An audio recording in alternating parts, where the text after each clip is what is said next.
الحمد لله نحمده ونستعينه ونستغفره ونؤمن به ونتوكل عليه ونعوذ بالله من شرور أنفسنا ومن سيئات أعمالنا من يهده الله فلا مضل له ومن يضلل فلا هادي له ونشهد أن لا إله إلا الله وحده لا شريك له ونشهد أن سيدنا ومولانا محمدا عبده ورسوله أما بعد فأعوذ بالله من الشيطان الرجيم بسم الله الرحمن الرحيم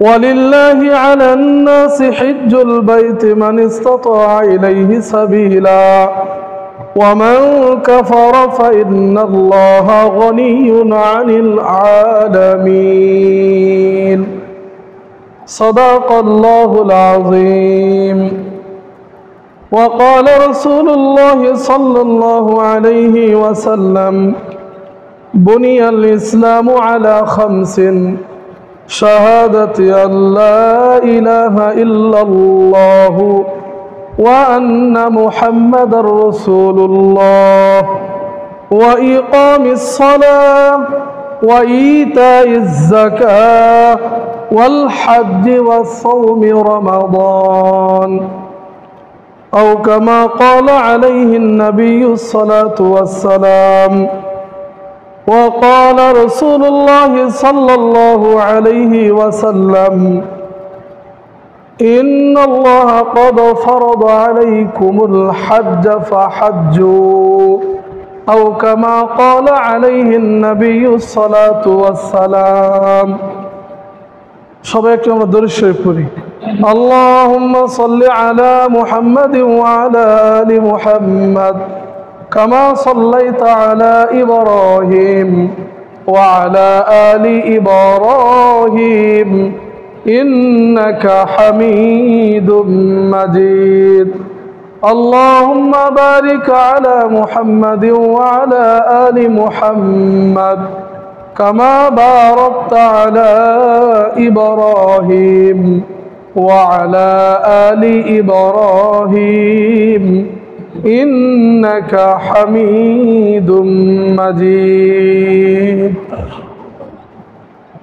মুআজ্জাজ হাজিরিন, সম্মানিত মুসল্লিয়ানে কেরাম, শুকরিয়া আদায় করি মহান আল্লাহ পাক রব্বুল আলামিনের দরবারে যে আল্লাহ পাক রব্বুল আলামিন আমাদেরকে পবিত্র জিলকদ মাসের দ্বিতীয় জুমায় আল্লাহ তাআলার ঘরে তার দাসত্ব, তার গোলামি করার জন্য আপনাকে আমাকে সর্বাগ্যেই আসার এবং বসার সুযোগ দান করলেন। এজন্য শুকরিয়াতান আমরা সবাই বলে আলহামদুলিল্লাহ।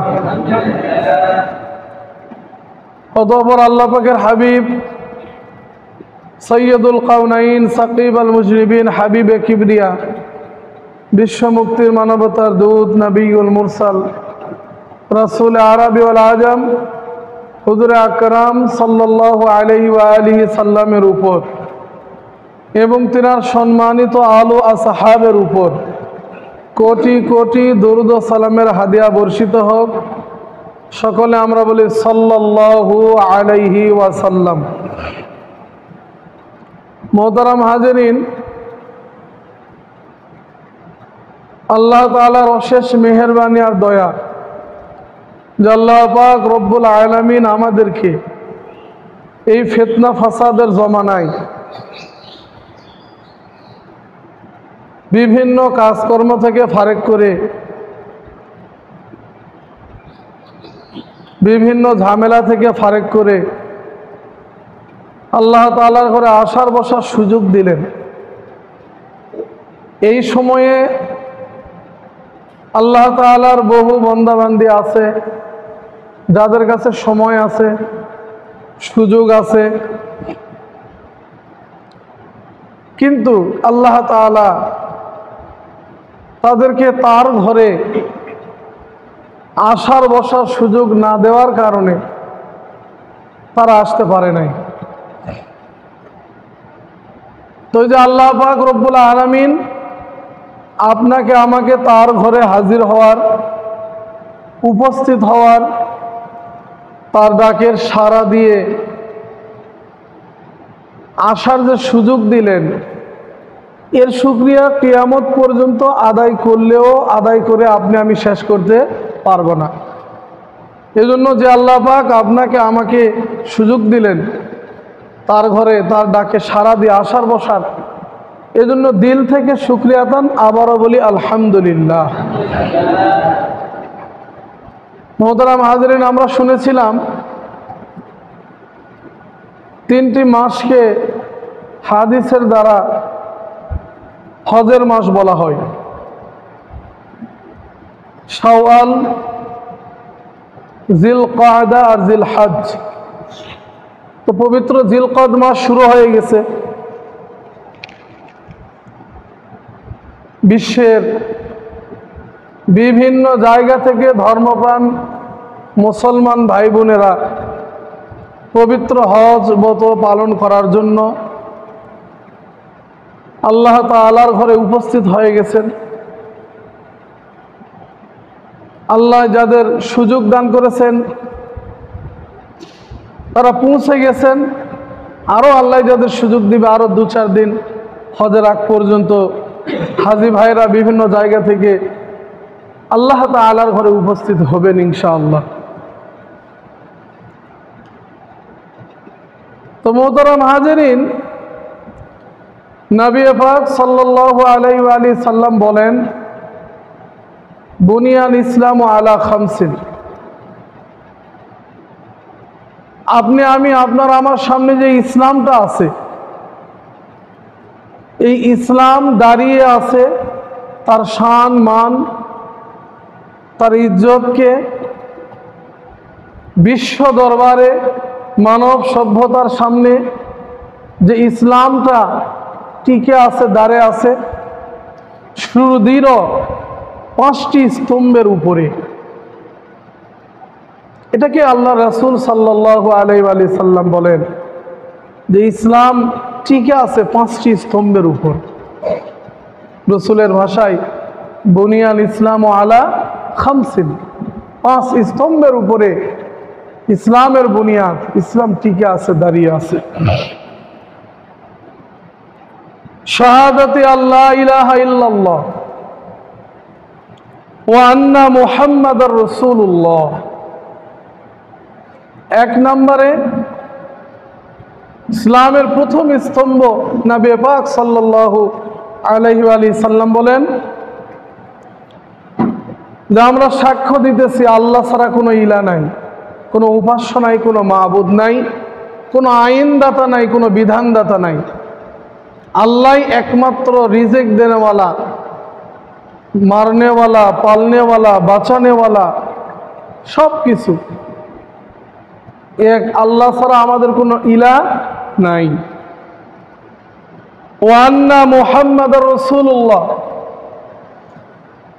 হুজুর আকরাম সাল্লাল্লাহু আলাইহি ওয়া সাল্লাম সাথে সাথে আমরা এটাও কি দিতেছি, সাক্ষ্য দিতেছি যে মুহাম্মাদুর রাসূলুল্লাহ সাল্লাল্লাহু আলাইহি ওয়া সাল্লাম আল্লাহ তাআলার প্রেরিত বান্দা এবং কি রাসূল। এটা হলো ইসলামের প্রথম স্তম্ভ, প্রথম খুঁটি, বুনিয়াদ। দ্বিতীয় খুঁটি এবং বুনিয়াদে ইসলাম যার উপর টিকে আছে, ওয়া ইকামিস সালাহ, দ্বিতীয় স্তম্ভ হলো নামাজ। নামাজ প্রতিষ্ঠিত করার মাধ্যমে ইসলামটা টিকে আছে। 3 নম্বরে ওয়াইতাইজ যাকাত। হাদিসে রাসূলের ভাষায় যাকাত হলো তৃতীয় কি স্তম্ভ, যার উপর ইসলাম টিকে আছে, দাঁড়িয়ে আছে। ওয়াল হজ্জি, 4র্থ নম্বরে হলো হজ, যার উপরে ইসলাম কি আছে, টিকে আছে। আর পঞ্চম নম্বরে হলো সাওমে রমাদান, যে রমজান মাসের রোজা রাখা। এই 5টি স্তম্ভের উপরে ইসলাম কি দাঁড়িয়ে আছে। মোহতারাম হাজেরিন, আমরা এগুলো জানি যে এই 5টি স্তম্ভের ভিতর থেকে 3টি বুনিয়াদ উম্মতের ধনী গরিব মধ্যবিত্ত সবার জন্য, কালেমা, নামাজ এবং রমজান মাসের রোজা। প্রাপ্তবয়স্ক, স্বাধীন, আজাদ, এদের প্রত্যেকের উপরে এই 3টি ফরজ, কালেমা, নামাজ এবং কি রমজান মাসের রোজা। আর 2টি বুনিয়াদ এমন যা আদায়ের জন্য আল্লাহ তাআলার বান্দার শারীরিক এবং আর্থিক উভয়টার প্রয়োজন পড়ে। যারা আর্থিকভাবে সবল, আল্লাহ তাআলা যাদের দুনিয়াতে অর্থ সম্পদ দান করছে এমনভাবে যে অর্থ সম্পদের কারণে তার নিজের পরিবার পরিজন স্বাচ্ছন্দ্যে চলতে পারে এবং সেই অর্থ থেকে অন্যদের জন্য কিছু করার সুযোগ তার থাকে, এর জন্য আল্লাহ তাআলা যাকাত এবং এইরকম মানুষদের উপরেই আল্লাহ তাআলা হজকে কি করছেন, ফরজ করছেন। নবী পাক সাল্লাল্লাহু আলাইহি ওয়া সাল্লাম আরো বলেন, সময় সংক্ষিপ্ত, আমরা সবকিছু বলতে চাইলেও পারি না, যেহেতু খুব সংক্ষিপ্ত সময়। এই সময়ের ভিতরে যতটুকু হয় আমরা বোঝার চেষ্টা করব। নবী পাক সাল্লাল্লাহু আলাইহি ওয়া সাল্লাম বলেন, মুসলিম শরীফের এক হাদিসের ভিতরে, ইন্নাল্লাহা ক্বাদ ফারাদা আলাইকুমুল হজ্জ ফাহাজ্জু। আল্লাহ রাসূল সাল্লাল্লাহু আলাইহি ওয়াসাল্লাম বলেন যে নিঃসন্দেহে আমার উম্মতের উপরে আল্লাহ তাআলা হজকে ফরজ করছেন, ফাহাজ্জু, সুতরাং তোমরা তা পালন করো। তাহলে আমাদের ভিতর থেকে আল্লাহ তাআলা যাদের অর্থ সম্পদ দান করছে, যাদেরকে আল্লাহ তাআলা সম্পদশালী বানাইছে, এমন উম্মতের উপর, এমন বান্দা বান্দীদের উপর আল্লাহ তাআলা হজকে কি করছেন বলেন, ফরজ করছেন।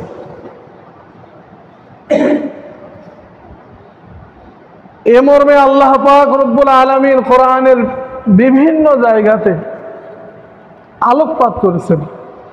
যেমন আল্লাহ পাক রব্বুল আলামিন সূরা ইমরানের ৯৭তম আয়াতে আল্লাহ পাক রব্বুল আলামিন বলেন, ওয়ালিল্লাহি আলান নাসি হিজ্জুল বাইতি মান ইসতাতা ইলাইহি সাবিলা। আল্লাহ পাক রব্বুল আলামিন বলেন, মোট কথা যে যাদের উপরে এই হজ পালন করার সামর্থ্য থাকে তারা যেন অতি সত্বর তা আদায় করে, আল্লাহর জন্যই তারা যেন এটা কি করে, আদায় করে। মোহতারাম হাজেরিন, আমাদের সমাজের অনেক মানুষের হজ সম্পর্কে অনেক ধরনের চিন্তা চেতনা কাজ করে।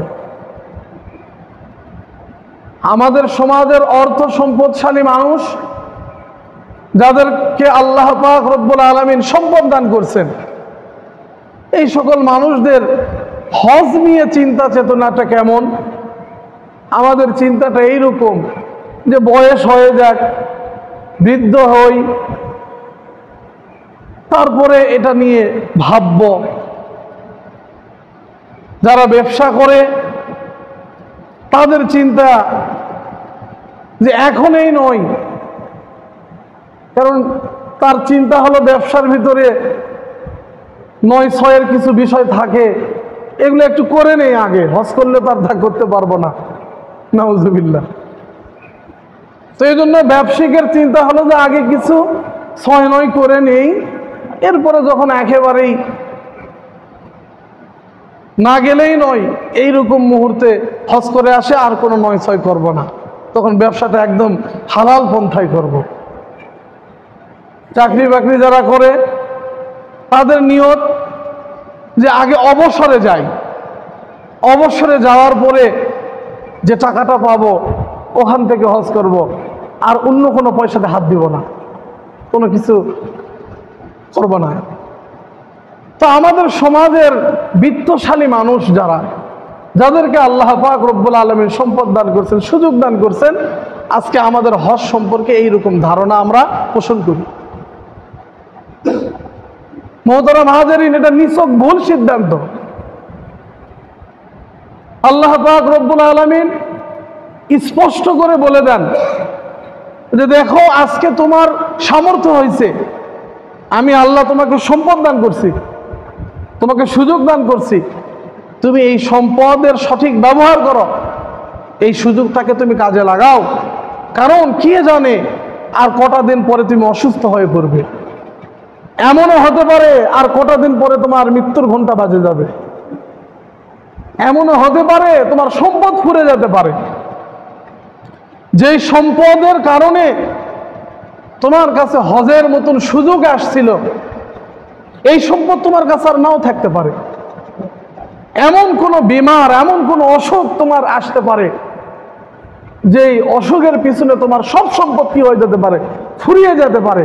কাজেই আল্লাহ পাক রব্বুল আলামিন স্মরণ করে দিয়ে বলেন যে এমনটা করার কোনো সুযোগ নেই যে বয়সকাল হয়ে যাক, সময় পার হয়ে যাক, এরপরে হজ সুযোগ হলে করব।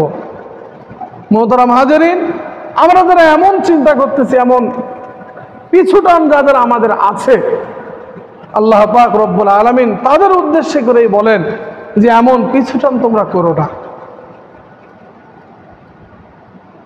এমন পিছুটান তোমরা করো না। এই পিছুটান তোমাকে বাঁচাতে পারবে না, এটা তোমার মুক্তির পথ নয়, এটা তোমার ধ্বংসের পথ। যা থেকে তুমি অধিক সুযোগ খুঁজতেছ, এমন সুযোগ সামনে তোমার আর নাও থাকতে পারে। তো মোহতারাম হাজিরিন, আমাদের এইরকম চিন্তা চেতনা হজ নিয়ে, আসলে মূল বিষয়টা হলো যে আমরা হজটা যে আল্লাহর জন্য করতে হয় এটা বুঝি নাই, এটা হলো মূল কথা। আমাদের মনে হয়েছে যে হজ আদায় করলে লোকে হাজি বলবে, সম্মান দিবে, কিছু সালাম পাওয়া যাবে। আজকাল সমাজের এটা একটা স্ট্যাটাসের অংশ হয়ে গেছে বটে। তো সেই হিসাবে আমাদের চিন্তাটা এরকম যে যাক না, আর কতদিন চলে যাক, তারপরে এটা করব। কিন্তু হজ প্রকৃত অর্থে যদি আমি আল্লাহর জন্য করে থাকি, যা আল্লাহ বলছে যে ওয়াতিমুল হাজ্জ ওয়াল উমরাতা লিল্লাহ, তোমরা যে বাইতুল্লাহর জিয়ারত করবা, আমার ঘরের মুসাফির হবা, আমার মেহমান হবা, এটা আমারই জন্য হও, এটা কেবলমাত্র আমারই জন্য, কোনো লোক দেখাবার জন্য নয়, বা সমাজের কিছু সালাম পাওয়ার জন্য, কিছু সম্মান পাওয়ার জন্য নয়। এটা ইবাদত, এটা আদায় করার দ্বারা তোমার উপকার। মোহতারাম হাজিরিন, এই হজের গুরুত্ব আমাদের কাছে সঠিক অর্থে না থাকার কারণে, হজটাকে আমরা সমাজের একটা স্ট্যাটাস হিসাবে নেওয়ার কারণে, হজটাকে আমরা নিজের সম্মান বুঝাই এইরকম বিষয় হিসাবে বোঝার কারণে আজকে আমাদের হজ নিয়ে এইরকম নেগেটিভ চিন্তা ভাবনা। যদি প্রকৃত অর্থে হজের গুরুত্ব, মাহাত্ম্য, ফজিলত আপনার আমার সামনে জানা থাকতো, তাহলে আমি না এত পিছুটানের দিকে তাকাইতে পারতাম, আর না আমি এত বেশি সুযোগ সময় খুঁজতাম। যদি হজের প্রকৃত অর্থ আমার কাছে জানা থাকতো, আল্লাহ যখনই আমাকে এই সুযোগটা দান করছেন, আল্লাহ যখনই আমাকে সম্পদ দিয়ে সম্পদশালী বানায় ফেলছেন, আল্লাহ তাআলা যখন আমার কাছে এই সুযোগটা প্রকাশ করছেন, সাথে সাথে আমি লাভবাহিক বলতাম। ইব্রাহিম আলাইহিস সালাতু ওয়াস সালাম আল্লাহ তাআলার হুকুমে যখন তিনি কাবার জায়গাতে পুনরায় দ্বিতীয়বার কাবাকে নির্মাণ করেন, নির্মাণের পরে আল্লাহ পাক রব্বুল আলামিন ইব্রাহিম আলাইহিস সালাতু ওয়াস সালামকে হুকুম করছেন যে আযান দাও, আহ্বান করো। ইব্রাহিম আলাইহিস সালাতু ওয়াস সালাম বলেন, যায় আল্লাহ, আমি যে আহ্বানটা করব আমার এই আওয়াজটা কে শুনবে? এখানে তো কোনো মানুষ নাই, কেউ নাই, জনমানবহীন এই মক্কার এই মরুভূমি, কেবল সবেমাত্র আপনার হুকুমে এই ঘরটিকে আমি কি করছি? নির্মাণ করছি, কেউ নাই এখানে। আল্লাহ পাক রব্বুল আলামিন বলেন যে তুমি আযান দাও, তোমার এই আযানকে প্রত্যেক মুসলিম উম্মার কানে পৌঁছে দেবার দায়িত্ব আমি আল্লাহ আমার। সুবহানাল্লাহ। সেদিন ইব্রাহিম আলাইহিস সালাতু ওয়াস সালাম পাহাড়ের পাদদেশে অথবা মাকামে ইব্রাহিমের ওই পাথরের উপর দাঁড়িয়ে আহ্বান করেছিলেন, বাইতুল্লাহর জিয়ারতের জন্য আহ্বান করেছিলেন। আল্লাহ পাক রব্বুল আলামিন পৃথিবীর কোনায় কোনায় সকল মুসলিমদের কানের ভিতরে এই আওয়াজটাকে পৌঁছে দিয়েছেন বাতাসের ফেরেশতার মাধ্যমে এবং জিবরাইলের মাধ্যমে। আলওয়ামে আরওয়া রূহের জগতেও ওই আওয়াজকে পৌঁছে দেওয়া হয়েছিল। আর সেই আওয়াজে যারা লাব্বাইক বলতে পারছে, ওই আহ্বানে যারা লাব্বাইক বলতে পারছে, আল্লাহ পাক রব্বুল আলামিন অবশ্যই অবশ্যই তাদেরকে তাদের এই জীবনে অন্তত একবার হজ করার কি দিবেন? সুযোগ দিবেনই দিবেন। এজন্য যারা বাইতুল্লাহর মুসাফির হতে পারছেন, যারা বাইতুল্লাহতে আল্লাহর মেহমান হয়ে গেছেন, এইটা মূলত ইব্রাহিম আলাইহিস সালাতু ওয়াস সালামের আহ্বানের আওয়াজ শুনে সেই দিন রূহের জগতে যারা লাব্বাইক বলতে পারছেন, কেবল তাদেরকেই এই সুযোগটা দেওয়া হয়েছে। সুবহানাল্লাহ। মোহতারাম হাজিরিন, যে যতবার লাব্বাইক বলছে, ইব্রাহিম আলাইহিস সালাতু ওয়াস সালামের আহ্বানে যে যতবার লাব্বাইক বলছে, আল্লাহ পাক রব্বুল আলামিন তাকে ততবারই বাইতুল্লাহর মেহমান এবং মুসাফির বানাবেন। বলেন সুবহান। হজ, এটার অর্থটা কি আসলে? মূলত হজ অর্থটাই হলো সংকল্প করা, নিয়ত করা, সংকল্প করা। পারিভাষিক অর্থে নির্দিষ্ট সময়ে নির্দিষ্ট জায়গাতে নির্দিষ্ট কিছু কাজ করার নাম হলো কি? হজ। তাহলে হজের জন্য কি প্রয়োজন? নির্দিষ্ট সময়, নির্দিষ্ট স্থান এবং নির্দিষ্ট কতকগুলা কাজ করার নাম হলো কি? হজ।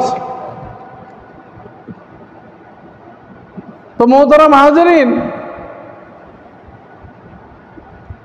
এই হজের দ্বারা আপনার আমার উপকারটা কি? কারণ যে হজটা আপনার আমার জন্য ফরজ করা হয়েছে অর্থ সম্পদশালীদের জন্য, এই হজটা আদায় করলে কি হবে? মোহতারাম হাজিরিন, এই হজ নিয়ে অনেক অনেক কথা, অনেক ফজিলত, শত শত হাদিস এবং মহামনীষীগণের কি আছে উক্তি, আলোচনা আছে ফজিলত নিয়ে। একজন ইংরেজদের ভিতর থেকে একজন দার্শনিক, আল্লাহু আকবার, মুসলিমদের কথা তো আমরা শুনেই থাকি, ইংরেজি দিয়েও একটা প্রবাদ আছে এই হজটাকে নিয়ে, যে হজ আদায় করলে আসলে হয়টা কি। তো প্রবাদের ভিতর বলা হয়, Hajj is an important way to be intimate with Allah. অর্থাৎ এই প্রবাদের ভিতরে বলা হচ্ছে, হজ এমন একটা পথ, এমন একটা রাস্তা যার মাধ্যমে মানুষ অতি সহজে আল্লাহ তাআলার নিকটবর্তী হতে পারে, বলে সুবহানাল্লাহ। আজকে মাঝে মাঝে আমাদের আফসোস লাগে, আজকে মাঝে মাঝে আমাদের আফসোস হয়, যারা অমুসলিম তাদের ভিতর থেকে অনেক দার্শনিক এগুলা বুঝলো, অথচ আজকে আমরা মুসলমান বিত্তশালী যারা, আল্লাহ যাদেরকে অর্থ সম্পদ দান করছে, আজকে আমরা গরিমসির কারণে এটা বুঝি না। জনাবে মুহাম্মদুর রাসূলুল্লাহ সাল্লাল্লাহু আলাইহি সাল্লাম থেকে ওমর ইবনে আল খাত্তাব রাদিয়াল্লাহু তাআলা হাদিস বর্ণনা করেন। সময় সংক্ষিপ্ত হওয়ার কারণে সব বলা সম্ভব হয় না। ওমর ইবনে আল খাত্তাব বলেন যে সামর্থ্য হইল আর সে হজ আদায় করলো না, তার জিম্মায় হজ আদায় হলো না, তার সামর্থ্য আছে, সুযোগ আছে, কিন্তু সে আদায় করতেছে না। বলে এমন অবস্থায় যদি এই আল্লাহর গোলাম মৃত্যুবরণ করে, ওমর ইবনে আল খাত্তাব আল্লাহ রাসূল সাল্লাল্লাহু আলাইহি ওয়াসাল্লাম থেকে ফরমান যে সে ইহুদি হয়ে মারা গেল নাকি সে নাসারা হয়ে মারা গেল, এটা আমি জানি না। আজকে যাদের কাছে সম্পদ আছে, অর্থ আছে, তারা একটু চিন্তা করেন এই নিঃশ্বাসের কতটুকু বিশ্বাস আপনার কাছে। আপনি একটু লিখে দেন যে হুজুর আমার বয়সকালে আমি বৃদ্ধ অবস্থায় হজে যাব, এটা আমি আপনাকে লিখে দিলাম যে আমি আরো 50 বছর বাঁচবো, তারপরে হজ করব। আরে ভাই আপনি আমার তো এখানে আসছি, উঠতে পারবো কিনা আর একটা সেকেন্ড নিতে পারবো কিনা এর তো ভরসা নাই, গ্যারান্টি নাই। আপনি আমি কিভাবে কেমনে এটা শিওর হতে পারলাম যে আমি আরো অনেক বাঁচবো, তখন না হয় হজ আদায় করব।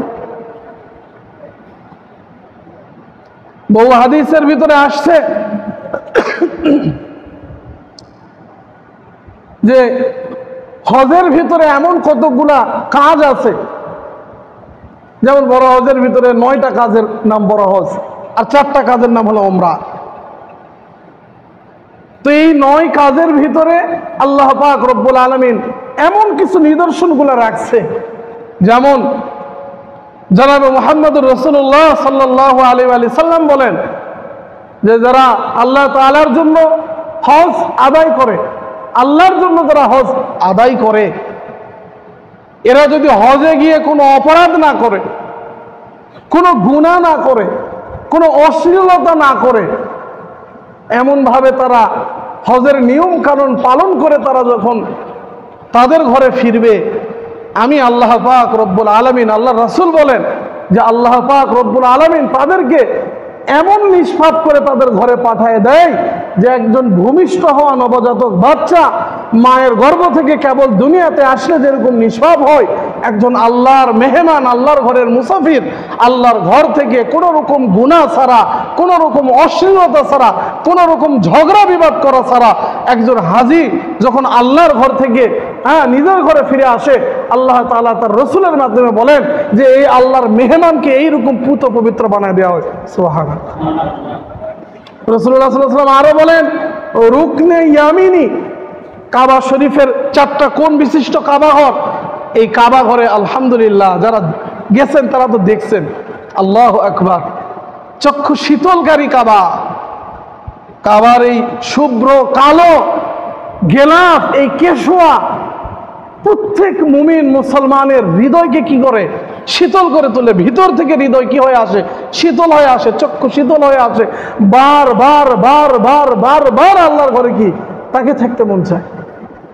রাসূল বলেন যে রুকনে ইয়ামিনীর যে জায়গাটা আছে, এই রুকনে ইয়ামিনী স্পর্শ করা আর হজরে আসওয়াদকে স্পর্শ করা, এগুলা উম্মতের জন্য, একজন মুমিন মুসলমানের জন্য, একজন গুনাহগারের জন্য কতটা উপকারী। রাসূলুল্লাহ সাল্লাল্লাহু আলাইহি ওয়াসাল্লাম বলেন যে দেখো আসওয়াদ তো ছিল সাদা, এটা একটা জান্নাতি পাথর ছিল, কি সাদা, এইটা আদম সন্তানের গুনাহ চোষণ করতে করতে আসওয়াদ আজকে আসওয়াদ হয়ে গেছে, কালো হয়ে গেছে, সাদা থেকে কি হয়ে গেছে, কালো হয়ে গেছে। তাহলে হজ ব্রত পালনের মাধ্যমে আপনার আমার জিন্দেগির গুনাহ খাতা মোচন করে নেওয়ার জন্য আল্লাহ তাআলা নিদর্শন রাখছেন হজের ভিতরে। যেটা রুকনে ইয়ামিনী আর হজরে আসওয়াদকে স্পর্শ করা চুম্বনের মাধ্যমে সম্ভব। মোহতারাম হাজিরিন, সাইর ব্যবস্থা আছে, মাথা মুন্ডন করার ব্যবস্থা আছে, এহরাম বাঁধার ব্যবস্থা আছে। আরাফা, মিনা, মুজদালিফা, বড় শয়তান, ছোট শয়তান, মেজো শয়তান, এদেরকে পাথর নিক্ষেপ করা, কুরবানি করা, প্রত্যেক এক একটা নিদর্শনের মাধ্যমে আল্লাহ পাক রব্বুল আলামিন উম্মতের গুনাহগার উম্মতদেরকে এবং আল্লাহ তাআলার গুনাহগার বান্দাদেরকে কি পুত পবিত্র করার একটা নিদর্শন মাধ্যম হিসাবে আল্লাহ পাক রব্বুল আলামিন হজের ব্যবস্থা করে দিয়েছেন আমাদের বলেন। অথচ আজকে আমরা নির্বোধ, না বোঝার কারণে, হজটাকে স্ট্যাটাস হিসাবে নেওয়ার কারণে, যে লোকে কিছু সালাম দিবে, ভালো বলবে, এইটা হিসাবে নেওয়ার কারণে আজকে আমরা কি করতেছি, পিছুটান করতেছি। অর্থ থাকার পরেও, সম্পদ থাকার পরেও আমরা পিছুটান করতেছি, তো যাক না আর কিছুদিন তারপরে যাব। এই জন্য দোস্ত আহবাব, এমনটা করার সুযোগ নাই, এমন করার সুযোগ নাই।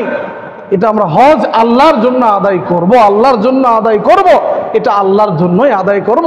আর যাদের আল্লাহ তাআলা সম্পদ দান করছে, যাদের আল্লাহ তাআলা সম্পদ দান করছে, তারা আমরা বসে না থেকে যখনই আমার সম্পদ হাতে চলে আসবে, যখনই আমার কাছে এই সুযোগ চলে আসবে, সাথে সাথে আমি আল্লাহর ঘরে যাওয়ার জন্য, আল্লাহর ঘরের মুসাফির হওয়ার জন্য কি হয়ে যাব, প্রস্তুত হয়ে যাব এবং বলতে থাকবো লাব্বাইক আল্লাহুম্মা লাব্বাইক, লাব্বাইক লা শারীকা লাকা লাব্বাইক, ইন্নাল হামদা ওয়ান নি'মাতা লাকা ওয়াল মুলক লা শারীকা লাক।